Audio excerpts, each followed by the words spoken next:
Welcome back, or just welcome. I'm Lizzie Frizzle, and this is the Recap Corner.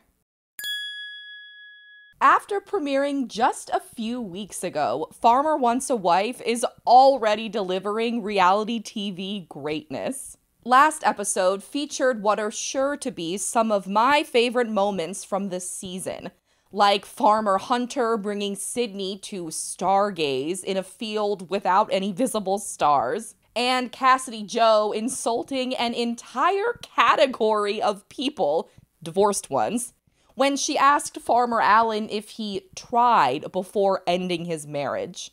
But the episode we're talking about today was a phenomenal hour of reality TV from start to finish. It's season 1, episode 3, and it's called Why Won't He Kiss Miss? Like I said, I loved this episode from literally the opening moments. Jennifer Nettles recites an intro narration while we see footage of all 4 farmers. Alan and Ryan are riding horses, Hunter is using a lasso, and Landon is leaning against a hay bale, chewing on a piece of straw. Of course, Landon works very hard to operate his farm, but for some reason, there's this strange, subtle, and I'm assuming unintentional through line across multiple episodes that's implying he's not quite as cowboy as the other farmers. Since the premiere, we've seen Alan, Hunter, and Ryan all ride horses, but we've only seen Landon pose next to a saddle. And at the top of this episode, we see the other 3 farmers working while Landon is taking a break. Anyway, we really begin with the continuation of last episode's cliffhanger ending. Megan wants to quit the show because she's not used to being on camera, as if any of the other contestants who aren't secretly aspiring actors are. Ultimately, though, Megan decides to stay after threatening to leave got her enough one-on-one time with Hunter to confirm that he's into her. It's everyone's first mornings waking up on the farms. Alan introduces his horses to his 4 remaining contestants, but they're distracted. The contestants are. Though the horses could have been too, nobody interviewed them. You got a wasp in your hair. All right, okay, get it out. I don't want to touch it. I got it. What, just be still. Be still. Get it out. Get it, please. I don't even see it now because you turned it over. Cassidy Joe wonders when Alan will finally kiss her, since they've already spent 24 hours alone on the farm together. And that might be more than the winning contestant gets with The Bachelor or The Bachelorette in an entire season. Kirsten also craves one-on-one time with Alan, and she seems excited that eliminations have begun. She says she thinks it's sexy that Alan sent Sloan home because it shows that he knows what he wants. I had no idea Sloan would be going home, but I think Alan knows what's best for him, and I think that is so sexy. Do you think she'll still feel that way if and when Alan eliminates her? In North Carolina, Ryan's contestants compare notes over breakfast. It's already common knowledge that Ryan kissed Haley, but now the group learns that he also kissed Sarah I with an H. Lily worries that she's falling behind romantically. After breakfast, Ryan takes his contestants to the horse stalls to help clean them. There, Lily tries to regain her spot as a frontrunner. She turns up the flirting by throwing hay at him. He does throw it back, though. But the real story of this segment is Haley's refusal to wear work gloves while cleaning a stable. Oh, I just got a splinter. Maybe I didn't need the gloves. Honestly, I'd eliminate her just for that. Over in Georgia, an adorable pig family follows Hunter around his farm. It is, by far, the most invested I've been in anything that's happened on Hunter's farm. With another day of filming ahead, Hunter is relieved that Megan hasn't quit yet. But he's worried that some of the other women in his group aren't cut out for the farming lifestyle, aka he's just not that into them. No surprise, the woman Hunter's concerned about is Talia, who got no screen time throughout the first 2 episodes. She's also the only one of Hunter's contestants who's older than him. In Oklahoma, Landon emerges from the trailer he's staying in while his contestants live in his farmhouse. He explains to camera that his strategy is to get to know all 5 women together in group settings, but the women are ready for one-on-one attention. They collectively feel like Landon is struggling to be the lead on a dating show, and they retaliate by filling his farmhouse with the smell of burnt bacon. The farmers surprise their contestants with a weekend getaway to Dallas for the State Fair of Texas rodeo. There, the cast reunites both with each other and with Jennifer Nettles and her fabulous wardrobe. Everyone splits up middle school dance style. The women dish about their experiences on the different farms. I loved this part of the episode because we get to see contestants from different groups egg each other on, totally unintentionally. Just by sharing their experience with their chosen farmer, it's enough to influence how other women see their connection with a totally different farmer. A recurring example in this episode is the way Ryan's contestants accidentally make everyone else super mega jealous by having a more typical dating show experience. Ryan is way more willing to show physical affection to his contestants than the other 3 farmers are. And this rodeo is the first time all the other women are getting to see that. That Ryan's contestants are having that standard dating show experience impacts the advice they give to the other women, too. Portia tells Kirsten that she should be more forward with Farmer Allen, and Haley tells Cassidy Joe to just kiss him already. Meanwhile, the 4 farmers catch up amongst themselves. I loved this part, too, because we get to see Ryan realize that he's the only one who's kissed anybody yet. That entire date went smooth. It ended with a good kiss. You're not shy, so. Heck, I ain't even kissed any of the girls. I ain't even got to that bridge yet. Y'all boys cutting up right now. I was the only one that has kissed someone, so I was thinking that maybe the guys were experiencing that as well, but I think they need to get a little smoother. And we also get to see Alan realize that he's the only one who's eliminated anybody yet. So wait, I still got 5 girls in my house. Yeah. Now, wait a minute. You got 5 too? Yeah. Oh, I done set one. Oh, you were that guy. Yeah. Hunter reveals that he almost eliminated someone last episode because he's on the fence about Talia. Kind of comes off like he's wasting her time, so it's not the most charming moment for Hunter, but it does end up being an important one for the rest of the episode. Now that everyone's all caught up, the cast files into the rodeo. I want to know so badly how it was determined who would sit next to who. Hunter is between Talia, who does not impress him, and Stephanie, who does impress. But I think to impress Hunter right now, you just need to not be Talia. Like, Stephanie asks him questions about the rodeo, and he happily answers. You don't know what horse you're going to get until you get to the rodeo and they draw. Oh, it's a night. They'll have a judge for the horse and have a judge for the rider. They combine the story. But when Talia asks very similar questions, he gives her one-word replies.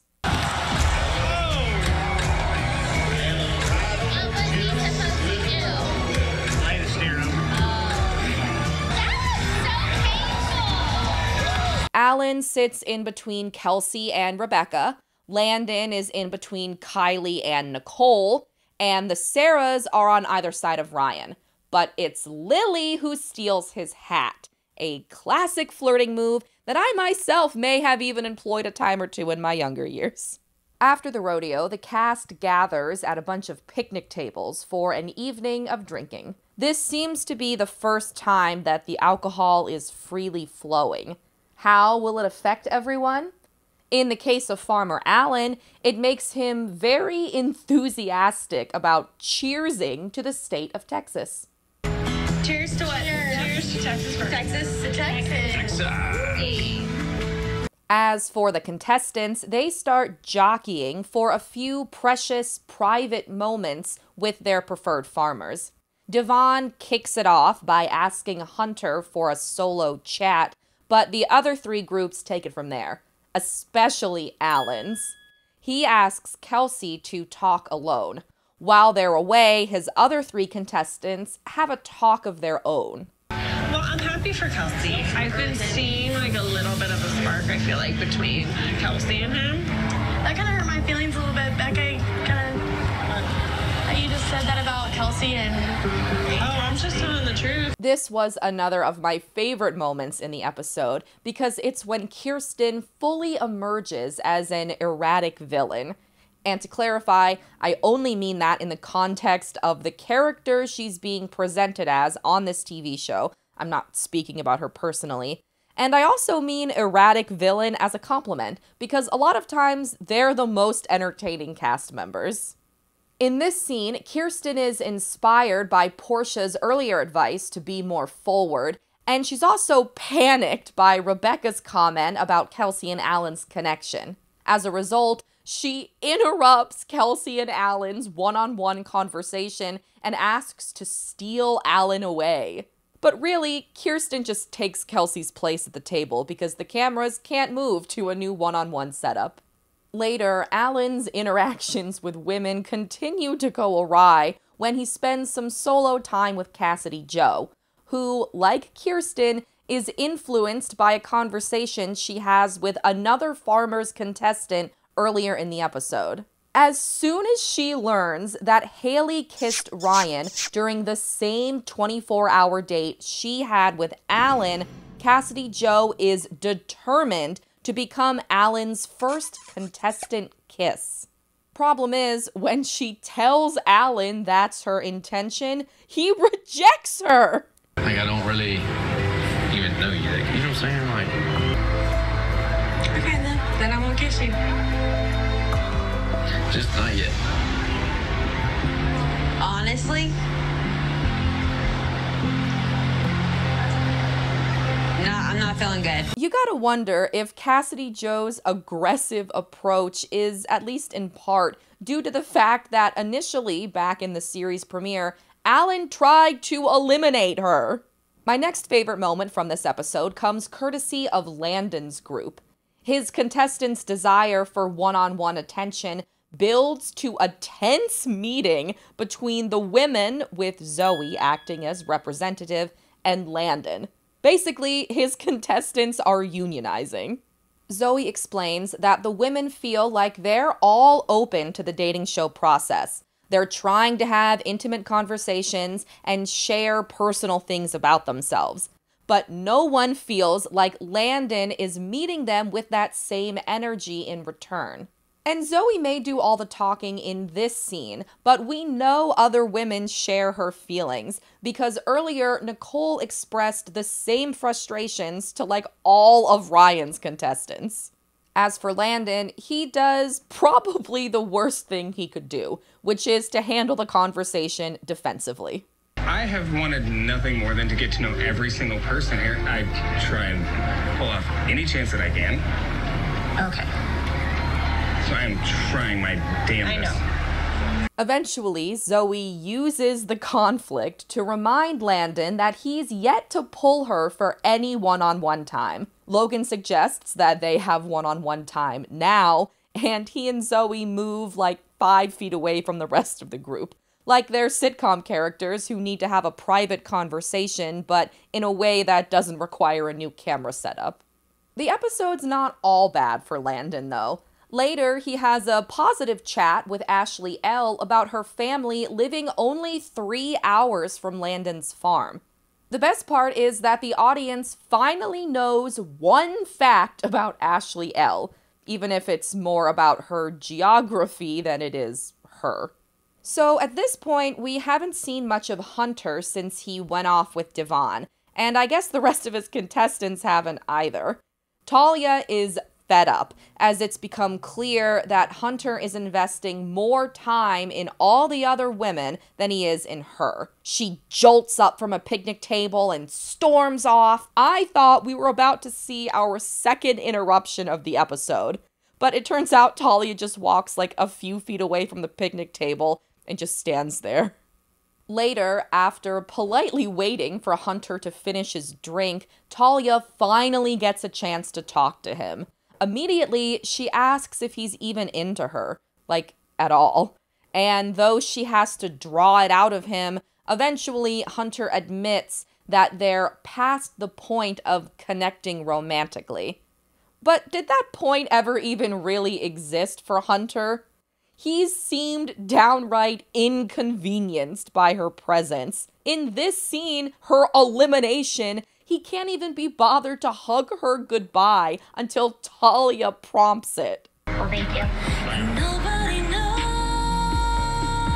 All right, see ya. Till we have to face it. So why did I go? When Hunter has to explain the surprise elimination to the group, he says that friendship's great, but he's looking for a partnership that lasts a lifetime.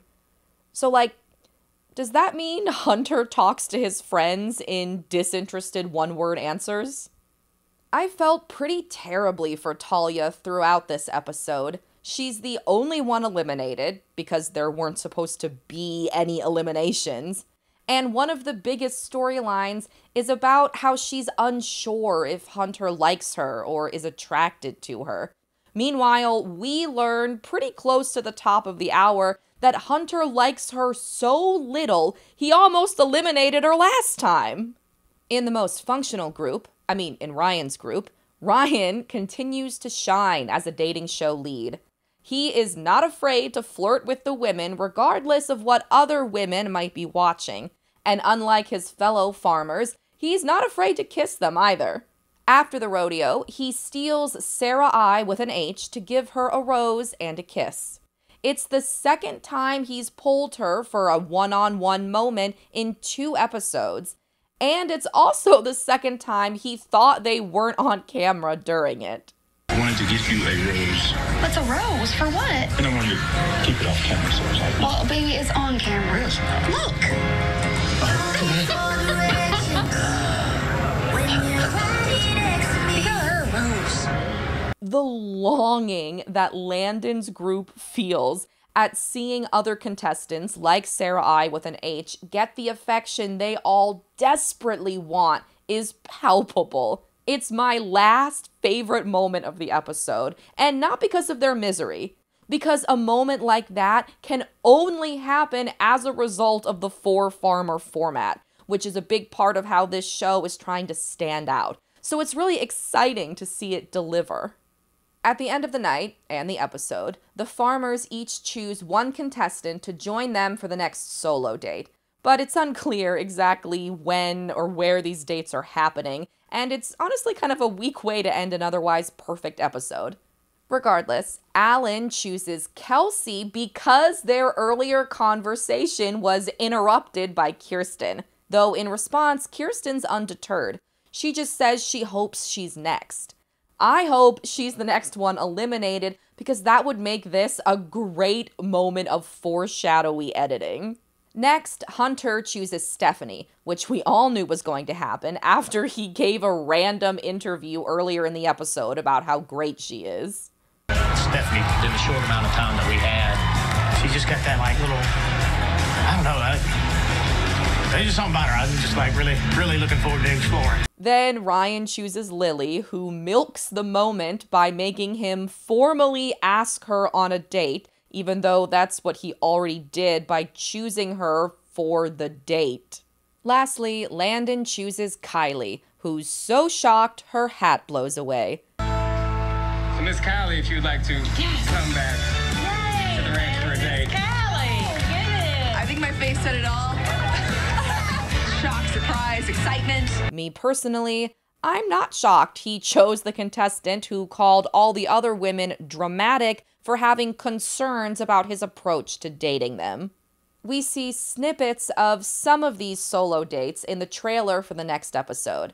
Hunter and Stephanie go dancing. Landon and Kylie go to an axe-throwing bar, which is hacky as hell, no pun intended. And Alan and Kelsey go fishing, where Kelsey catches a fish and guarantees she won't catch another by screaming. Meanwhile, Hunter's contestants eat Rocky Mountain oysters, and it looks like some of the farmers finally start eliminating people. Though it looks like next episode will be back on the farms, split into the 4 groups, I'm really hopeful that there are more full cast event episodes to come. Maybe we could alternate every other? Thanks for watching. Come back next Tuesday for another Farmer Wants a Wife recap. And in the meantime, if you're so inclined, please like and subscribe.